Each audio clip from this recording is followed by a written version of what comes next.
con lo que es el cáncer de mama, que es un tema bastante relevante. Vamos a iniciar con la epidemiología. El cáncer de mama más común es en las mujeres, ¿no? En los Estados Unidos es más frecuente, ¿no? Es la primera causa de muerte en Estados Unidos, en Europa, y constituye la segunda causa de muerte en Latinoamérica. No se olviden, si nos preguntan a nivel, ¿no?, de Estados Unidos, de Europa es la primera causa de muerte, a nivel de Latinoamérica, después del cáncer de cuello uterino, es seguida de lo que es el cáncer de mama. Es más frecuente, ¿no?, en el sexo femenino, en un 98% y un 2% también en el sexo masculino. En las mujeres se va a presentar entre la edad de 40 y 59 años. Esa va a ser la edad, ¿no?, de 40 y 59 años. Bien, denme un segundito, voy a apagarle el celular, por favor. Vamos a hablar de los factores de riesgo. En los factores de riesgo vamos a tener lo que va a ser el sexo femenino. Ya es de por sí un factor de riesgo el sexo femenino. La historia familiar, si mi mamá, si mi abuela, si mi tía ha tenido cáncer de mama. La menarquia precoz, ¿qué tiene que ver lo que es la menarquia precoz? No, si una paciente, no supongamos, no hay niñas que menstruan a la edad de 10 años, de 11 años, entonces si esta niña inicia su menstruación 11, 10 años, está más predispuesta a las hormonas, está más predispuesta al estrógeno. La menopausia tardía también, ¿no? Una paciente que tenga no mayor a la edad de 35 años, sea madre, tiene también un factor de riesgo. Aquí también hablamos de las mutaciones de lo que va a ser BRCA1 y BRCA2, ¿no? De la mutación de lo que va a ser BRCA1 y BRCA2 también, ¿no? Esto está sobre todo, ¿no?, en lo que van a ser los antecedentes heredofamiliares. La edad, ¿no? La edad es más frecuente en mayores a 40 años. Y como hemos mencionado, la nuliparidad, ¿no? Las pacientes que no tienen hijos son más predisponentes a presentar lo que va a ser el cáncer de mama. También hay algo interesante que nos indica el libro, que la multiparidad, por ejemplo, es un factor protector, ¿no?, para el cáncer de mama. La primiparidad mayor a 30 años, 35 años, va a ser también un factor de riesgo, ¿no?, que por primera vez uno sea mayor a los 30 años, mayor a 35 años, es un factor de riesgo. Antecedentes personales de cáncer de mama que ya hemos mencionado, y aquí también nosotros debemos relacionar lo que va a ser el cáncer de ovario. Está englobado, ¿no?, con lo que va a ser los factores predisponentes. Si hay una paciente que tiene cáncer de ovario, también es predisponente a tener cáncer de mama. Si tienes cáncer de colon, también eres predisponente a tener cáncer de mama. Si hay un cáncer de endometrio, también eres predisponente a un cáncer de mama. El uso crónico de alcohol, ¿no? El uso crónico de alcohol está también relacionado con el cáncer de mama, ¿no? Y algo que podemos ver frecuentemente, ¿no?, en las cajetillas de los cigarros, ¿no? El cigarro también es un factor altamente predisponente para el cáncer de mama. Aquí vamos a hablar de lo que va a ser la dieta, ¿no? Una dieta rica en grasas es un factor predisponente. Por eso es que es más frecuente en los Estados Unidos, en Europa, porque los alimentos son más transgénicos. El uso de anticonceptivos, ¿a qué se refiere? Cuando uno utiliza lo que son los anticonceptivos orales, ¿no?, se consume lo que es estrógeno, progesterona, por lo tanto vamos a tener mayor incidencia para el cáncer de mama. Ahora, si una persona deja lo que son los anticonceptivos orales durante 2 años, entonces ya no va a ser un factor predisponente. Pero si todo el tiempo, ¿no?, uno está consumiendo anticonceptivos orales, ¿no?, uno está expuesto, entonces tiene mayor probabilidad de cáncer de mama, ¿no? Entonces hay que tener mucho cuidado. Si es que hay antecedentes antes de indicar a una paciente si le debo dar anticonceptivos orales o no, se le pregunta, ¿usted tiene en la familia cáncer de mama? Si tiene, bueno, el único método anticonceptivo que va a utilizar va a ser el preservativo. Bien, vamos a hablar un poquito de lo que va a ser la anatomía. Nosotros sabemos, ¿no?, que la mama tiene un peso entre lo que va a ser 30 y 500 gramos. Eso es lo aproximado, entre 30 y 500 gramos. Se encuentra sobre lo que va a ser el pectoral mayor, se encuentra sobre el pectoral mayor, sobre el serrato anterior. Aquí va a estar el pectoral mayor, va a estar lo que va a ser el músculo serrato anterior, oblicuo externo y el recto superior. La mama está compuesta, ¿no?, por 3 tipos de tejido, ¿no?, que va a ser el tejido glandular, ¿no?, va a ser el tejido glandular, el tejido conectivo y el tejido adiposo, ¿no? Entonces, ¿cómo está compuesta por el tejido glandular, por las glándulas, tejido conectivo, que es el tejido conectivo de sostén, y el tejido adiposo? De esa manera está constituido lo que va a ser la mama. Tenemos que conocer un poquito de la anatomía. Aquí nosotros podemos observar lo que va a ser, ¿no?, el pezón, podemos observar lo que son los conductos, los lobulillos. Aquí podemos observar lo que va a ser los conductos, ¿no? Aquí podemos observar lo que van a ser los lobulillos, el músculo pectoral. Aquí va a estar lo que son las costillas, aquí va a estar la piel, ¿no? La piel es lo que forma el pezón. De esa manera está constituido. Respecto a lo que va a ser la irrigación, está irrigado por la arteria axilar. Aquí se puede observar, aquí está donde estoy apuntando, está irrigado por la arteria axilar. También va a estar irrigado por la mamaria interna y la arteria intercostal. Entonces, ¿quién irriga la arteria axilar, la mamaria interna y las arterias intercostales? Las venas básicamente drenan a la vena axilar. Las venas básicamente drenan a la vena axilar. Eso es lo que tenemos que conocer. La mayoría, ¿no?, la mayoría de la linfa drena a los ganglios linfáticos de la axila. Bien, entonces es muy importante que nosotros siempre evaluemos cómo están los ganglios linfáticos de la axila, ¿no?, porque todo va a drenar toda la linfa a los ganglios linfáticos. Eso es lo más relevante que hay que conocer. Vamos a empezar un poquito hablando de lo que es la anatomía, ¿no? Vamos a empezar por la anatomía patológica. El tipo histológico más frecuente de cáncer de mama es el carcinoma ductal infiltrante en un 80%. Eso fue una pregunta de examen de grado de La Paz, ¿no? ¿Cuál es el tipo histológico más frecuente de cáncer de mama? Es el carcinoma ductal infiltrante en un 80%. Después vamos a tener el carcinoma lobulillar y otro tipo de cánceres más que se va a presentar en un 8%, ¿no? Entonces tenemos el carcinoma lobulillar, ¿no? Vamos a tener los papiledimas, ¿no?, que va a ser en un 8%, ¿no? Eso no es tan relevante. Bien, lo que tienen que conocerme es lo que es el carcinoma ductal infiltrante, que se presenta en un 80%, y el carcinoma lobulillar y otros en un 8%. Aquí vamos a hablar algo que es frecuente y hay bastantes casos aquí en Bolivia, es la enfermedad de Paget. ¿En qué consiste esta enfermedad de Paget, no?, que muchas veces se confunde con eczemas, con alergias? La enfermedad de Paget de la mama es un tipo raro de cáncer de mama que se desarrolla en la piel del pezón. Como podemos observar en estas imágenes, se produce en la piel del pezón y las areolas. Es una forma atípica de cáncer de mama que puede confundirse muchas veces con eczemas. Piensan las pacientes que están con una dermatitis. Entonces, por ejemplo, este cáncer se ha formado, ¿no?, a nivel de lo que va a ser de los conductos y posteriormente termina a nivel de lo que va a ser del pezón. Por ejemplo, el 40% de estas pacientes ya tienen una metástasis, porque todo esto ha ido avanzando de adentro hacia afuera, no ha ingresado por los conductos, posteriormente se va a manifestar en la piel, ¿no? Entonces aquí se va a poder observar, ¿no?, lo que va a ser una secreción, ¿no?, una secreción fétida, una secreción sanguínea. Se va a observar además lo que va a ser la asimetría de la piel, se va a poder observar lo que va a ser esta piel de naranja, porque va a presentar cambios, ¿no?, como podemos observar acá. Lo que va a ser la piel de naranja va a presentar lo que va a ser la retracción del pezón. Ahora, ¿por qué se produce esta retracción del pezón? Ocurre por retracción del ligamento de Cooper. Entonces, ¿por qué se produce lo que va a ser la retracción del pezón? Se produce por la retracción, ¿no?, del ligamento de Cooper. Cuando empieza a haber una infiltración por cáncer, no afecta a los ligamentos de Cooper, por eso es que va a retraer. Entonces, acá nosotros hablando con un poquito más de terminología, vamos a tener lo que va a ser la telorrea, ¿no? Puede ser una telorrea fétida, puede ser una telorrea sanguinolenta. Eso es lo que debemos conocer respecto a lo que es la enfermedad de Paget, ya que es frecuente en nuestro medio. Vamos a hablar un poquito de lo que va a ser la inmunohistoquímica. ¿A qué hace referencia? Bien, entonces una célula normal, doctores, ¿no? Una célula normal va a tener receptores de estrógeno, va a tener lo que son los receptores de HER2. Bien, entonces una célula normal va a presentar lo que son los receptores de estrógeno y va a presentar los receptores de HER2. Entonces, cuando nosotros hablamos de lo que va a ser los receptores de estrógeno, viaja al núcleo de la célula. Entonces vamos a empezar, los receptores de estrógeno viaja al núcleo de la célula, que tiene que ver con la progresión celular, la proliferación, la inmortalidad celular, la invasión, la invasión. Eso es lo que es un poquito de los receptores estrogénicos. Entonces, aquí viene todo lo que estoy mencionando, ¿no?, de estos receptores estrogénicos que viajan al núcleo de la célula, que nos van a producir lo que es la progresión celular, la proliferación, la inmortalidad celular, la invasión de los receptores estrogénicos, favorece la formación de tumores, ¿bien? Favorece la formación de tumores. Por eso hemos dicho que cuando una paciente, ¿no?, a los 10 años inicia la menstruación, está más expuesta, ¿no?, a lo que va a ser los estrógenos, ¿bien? Entonces esta paciente tiene mayor probabilidad de tener lo que es el cáncer de mama. O una paciente, ¿no?, que presenta una menopausia, supongamos, le ponemos unos 59 años, de estar más predispuesta que a los estrógenos, ¿bien? Ahora vamos a hablar de lo que va a ser el HER2. Cuando hablamos del HER2, no el HER2, aquí por favor, actúa a nivel de lo que va a ser, ¿no?, el RAS, actúa a nivel de lo que va a ser el RAS, ¿no?, del MAP quinasa, actúa a nivel del RAS, del MAP quinasa, RAS, MAP quinasa, y va a producir, no actúa a nivel de la célula, pero se caracteriza porque estimula la proliferación celular, ¿no? Entonces, ¿qué es lo que va a realizar? Va a realizar lo que va a ser este RAS, este MAP quinasa, ¿no? Actúa produciendo la mayor proliferación celular. Ahora me dirán, ¿pero por qué estamos hablando de estos detalles? Porque de acuerdo, ¿no?, a esta inmunohistoquímica se utilizan los diferentes fármacos en el cáncer de mama, ¿bien?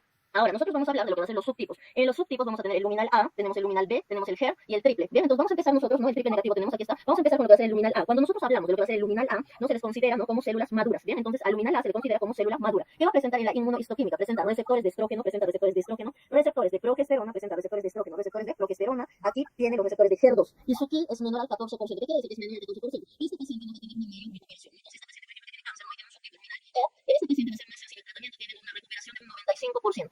Ahora, cuando nosotros hablamos del luminal B, en el luminal B es menos, va a ser menos maduro. No estoy diciendo inmaduro, como indica el libro, sino es menos maduro. El luminal B es menos maduro. ¿Bien? Aquí va a presentar, ¿no?, lo que va a ser, aquí se va a presentar, aquí va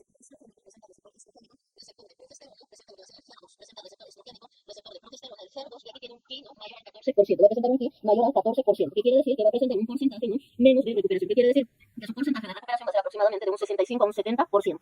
Ahora vamos a hablar nosotros de lo que va a ser el HER2. Cuando hablamos del HER2, aquí no hay receptor estrogénico, doctores, no hay receptor estrogénico. Por eso es que hay un negativo acá, no hay receptor estrogénico, ¿bien? No hay receptor, ¿no?, de progesterona, solo está presente el HER2. Y ahorita les voy a indicar por qué están relevantes. Entonces, en el HER2 no hay receptor estrogénico, no hay receptor de progesterona, solo tenemos lo que va a ser el HER2, solo tenemos el receptor HER2. Cuando tenemos un triple negativo, que es lo peor que puede suceder, ¿no?, porque aquí, ¿no?, por ejemplo, la recuperación solo es de un 30 a un 40%, es súper bajo, ¿bien? Aquí no hay receptor de estrógeno, no hay receptor de progesterona y no hay el HER2, no hay receptor de estrógeno, no hay receptor de progesterona y no hay el HER2. Y ahora me dirán, ¿pero qué tiene que ver eso? Por ejemplo, si nosotros sabemos, ¿no?, que la inmunohistoquímica, ¿no?, nos indica que lo que son los receptores de estrógeno y el HER2, ¿no?, estimulan a la célula para que se produzca una mayor proliferación celular, para que se pueda formar lo que son los tumores, entonces, ¿qué hagamos? Pues bloqueamos, ¿no?, como los bloqueos que estamos haciendo aquí en Bolivia constantemente bloqueamos, ¿bien? Entonces, vamos a bloquear a nivel de los receptores de estrógeno.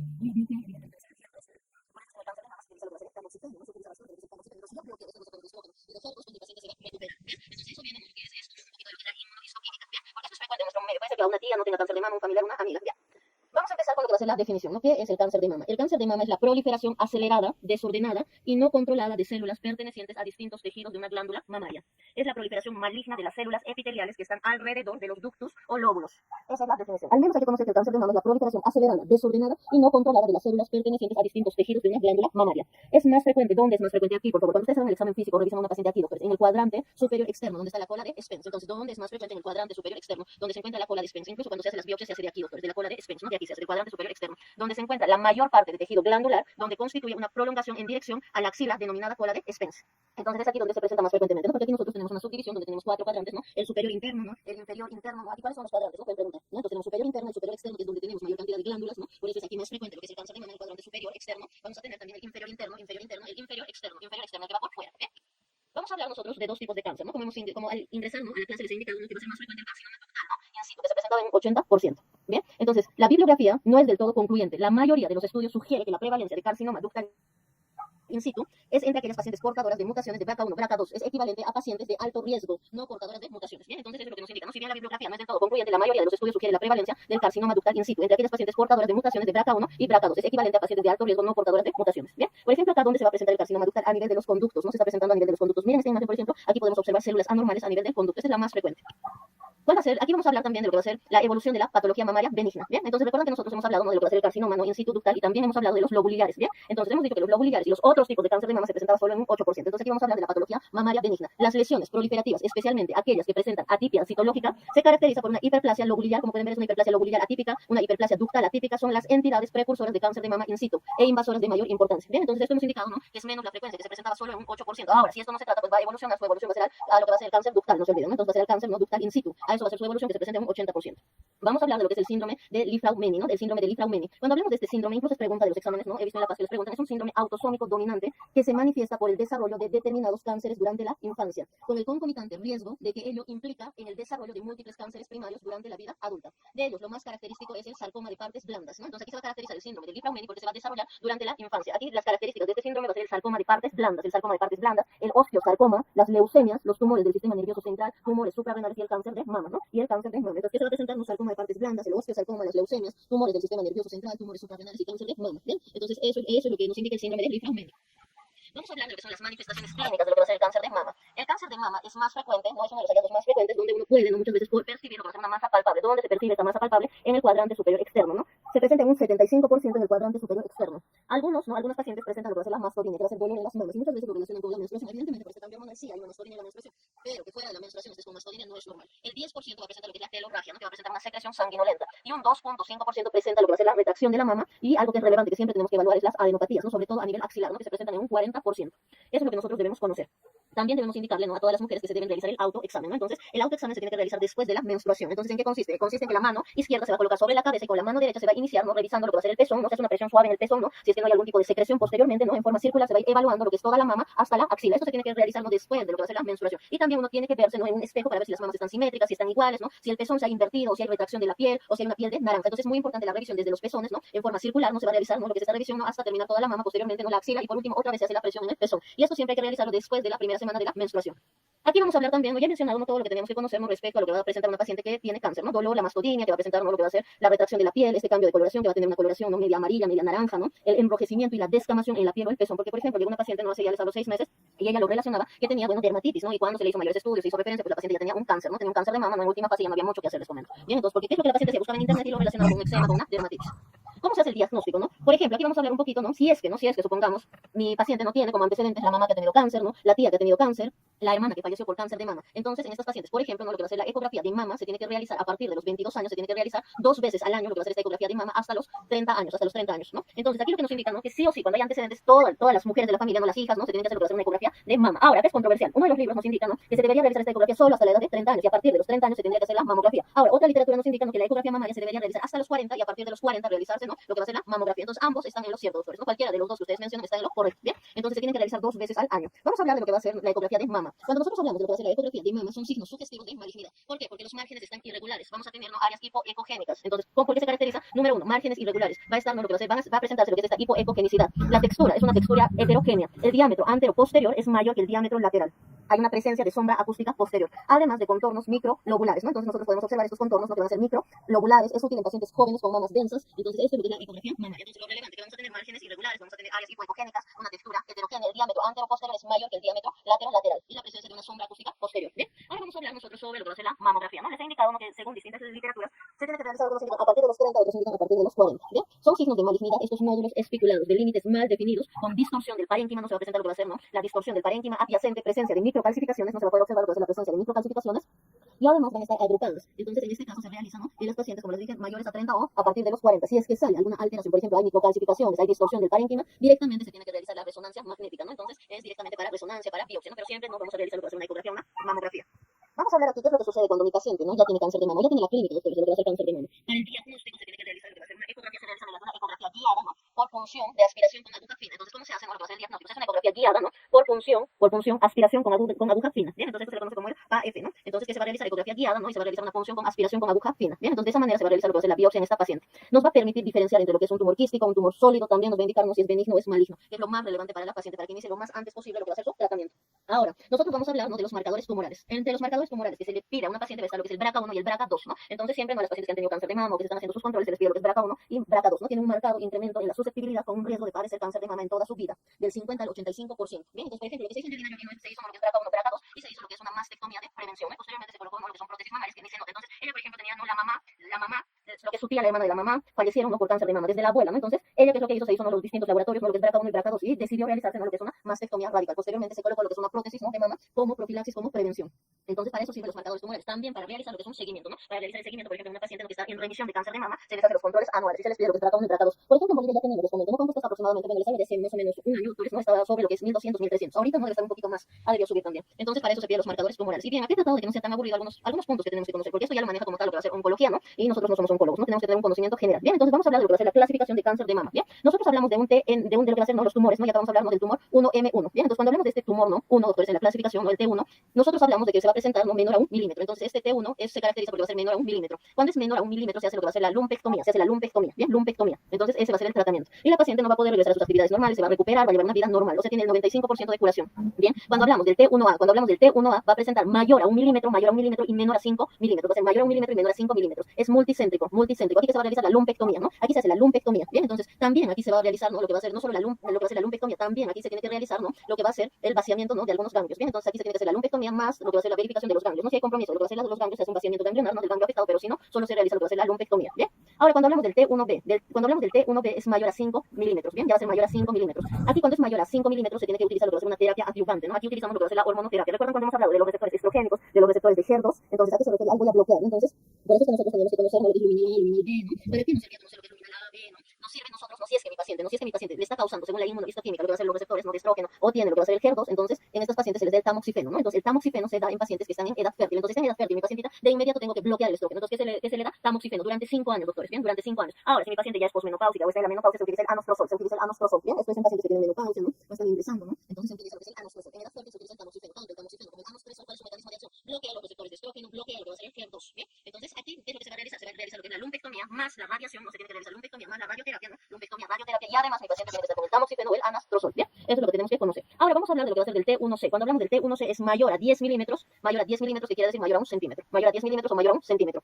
Aquí se realiza lo que va a ser la radioterapia, quimioterapia, ¿no? ¿Qué es lo que tiene, doctores? Por ejemplo, la quimioterapia, ¿no? Tiene la doxorubicina, ¿no? Tiene lo que es la doxorubicina, eso es lo que contiene la quimioterapia, doctores, ¿bien? Entonces esto también evita, ¿no? Que se siga, ¿no? Lo que hace es bloquear igual, ¿no? Los receptores de estrógeno y de HER2, ¿bien? Lo que va a ser la quimioterapia, ¿no? La doxorubicina. Ese es su mecanismo. Ahora, en este tipo de pacientes, ¿cómo es el tratamiento, doctor? Se hace lo que va a ser en el T1C, se realiza igual, ¿no? En estos pacientes igual se realiza lo que es una lumpectomía, se va a realizar quimioterapia, radioterapia, ¿no? Entonces, eso es lo que se realiza en el T1C. Ahora, cuando hablamos del T2, ¿no? Es de 2 centímetros, ¿no? Es a partir de los 2 centímetros hasta los 5 centímetros, desde los 2 centímetros hasta los 5 centímetros, ¿bien? Entonces, aquí es algo triste y es un poquito bien traumático, por ejemplo, para las pacientes que van con depresión, que se les hace ocurrir. Se les hace una mastectomía radical, ¿no? Incluso ingresan en depresión y es normal, ¿no? Porque están amputando, ¿no? Pacientes. Entonces, cuando ingresamos a T2, ¿no? De 2 centímetros a 5 centímetros, que se hace la mastectomía radical, no hay más nada que hacer, doctores.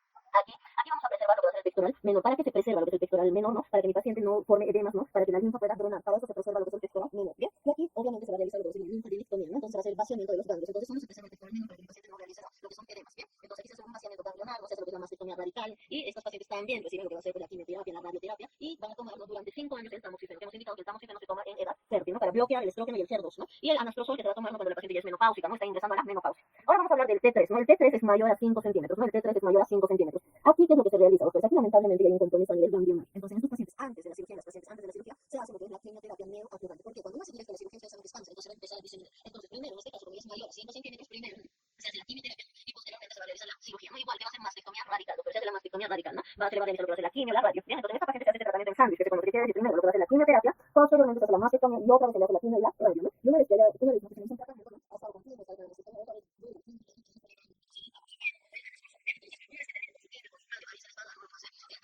¿durante cuánto tiempo? Durante 5 años. Y por último tenemos lo que va a ser el T4, ¿no? Cuando hablamos del T4, doctores, ¿no? Aquí estamos hablando, ¿no? Que va a ser igual, ¿no? Mayor a 5 centímetros hasta 10 centímetros, ¿bien? Mayor a 5 centímetros hasta 10 centímetros. En este caso ya hay metástasis, entonces sí hay metástasis, ¿no? Porque incluso este T4 tiene la clasificación de T4A, T4B, T4C, T4D, ¿no? Que se llaman los oncólogos, yo solo les estoy dando un pantallazo que debemos conocer como generales, ¿bien? Entonces, en este caso, pues sí hay metástasis. ¿Y cuáles serán los órganos, no? Principales afectados? Entonces, en este caso, por ejemplo, ¿no? Va a estar afectado los huesitos, ¿no? Va a estar afectado los pulmones, está afectado el estómago, ¿no? Entonces son los principales órganos, ¿no? Que están afectados el pulmón también, ¿no? Entonces hay una metástasis. Y algo que uno se puede dar cuenta es que está con la clínica la paciente, ¿no? Tiene lo que va a ser, por ejemplo, ¿no? Una secreción sanguínea, no hay asimetría, está ya la paciente con la clínica. Y hay algo más que solo la pregunta te das cuenta. La paciente te dice que tiene mucho dolor a nivel de lo que va a ser en la región dorsolumbar, te dice que le duele las manos, entonces en este caso te das cuenta. Y además algo característico, te dice, doctor, tengo 10, 15 kilos en un mes. Ya sabemos que es metástasis. Entonces, cuando tiene metástasis, ¿no? Solo se realiza quimioterapia, doctor. Ahora, mediante, ¿por qué no le puede dar doctorita tamoxifeno?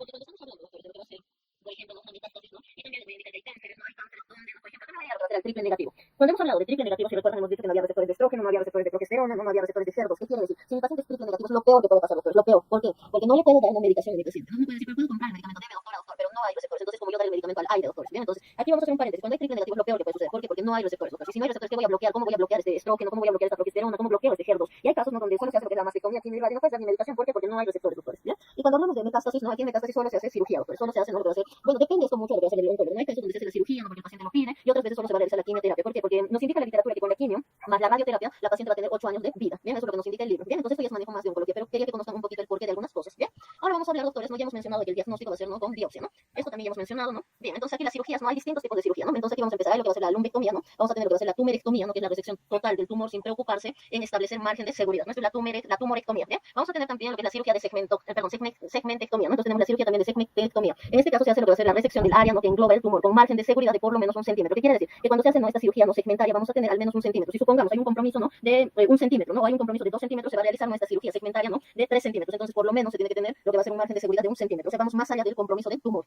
Ahora vamos a hablar de lo que va a ser la cuadrantectomía. En la cuadrantectomía se hace resección de cualquier área de la mama que engloba el tumor con amplio margen de seguridad de la piel y aponeurosis del músculo pectoral mayor subyacente, ¿no? Entonces es la cuadrantectomía, no se hace resección de cualquier área de la mama que engloba el tumor, ¿no? Y esto es con amplio margen de seguridad, ¿no? Porque se está yendo hasta donde, doctor, se está comprometiendo aponeurosis, se está comprometiendo lo que es el músculo, el pectoral mayor. Algo que les indica, recuerden que siempre se conserva aquí al pectoral menor, ¿no? Para que mi pacientita no realice lo que son los edemas, ¿recuerdan, no? Para que no realice edemas, no presente mucho dolor después de la cirugía y pueda llevar una vida normal, ¿no? Para eso siempre se preserva lo que es el pectoral menor, ¿no? Y acá miren, ya está, ya hay un compromiso de lo que es aponeurosis del músculo pectoral mayor.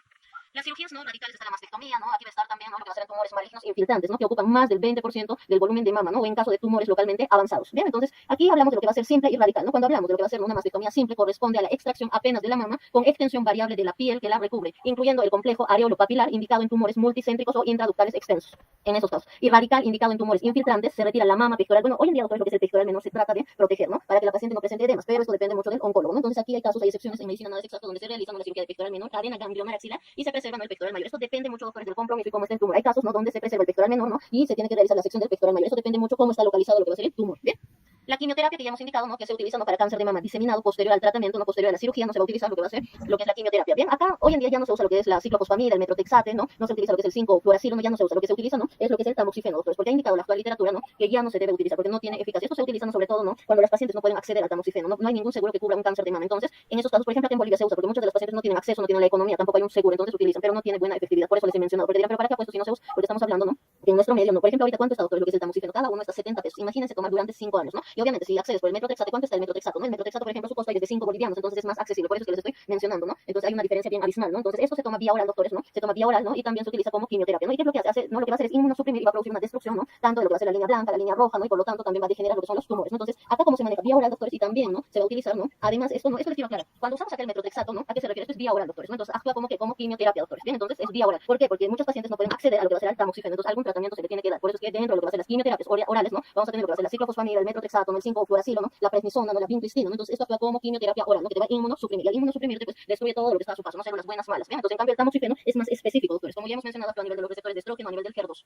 Aquí tenemos lo que va a ser, ¿no?, la estadificación del TNM, ¿no? La T nos indica lo que va a ser el tamaño, ¿no? Entonces, ¿cuál es el tamaño del tumor, no? Seguido de un número del 0 al 4, ¿no? Se refiere al tamaño del tumor, cuanto más grande es el cáncer, mayor es el número. Y la N se refiere a los nódulos, del 0 al 3, hace alusión a los ganglios linfáticos que se encuentran afectados por las células cancerosas. Y la M, que es metástasis, ¿no?, seguida de un 0 o un 1, indica si el cáncer se ha extendido uno o no, el 0, ¿no?, a otros órganos. Bien, entonces esto es el TNM. Eso es lo que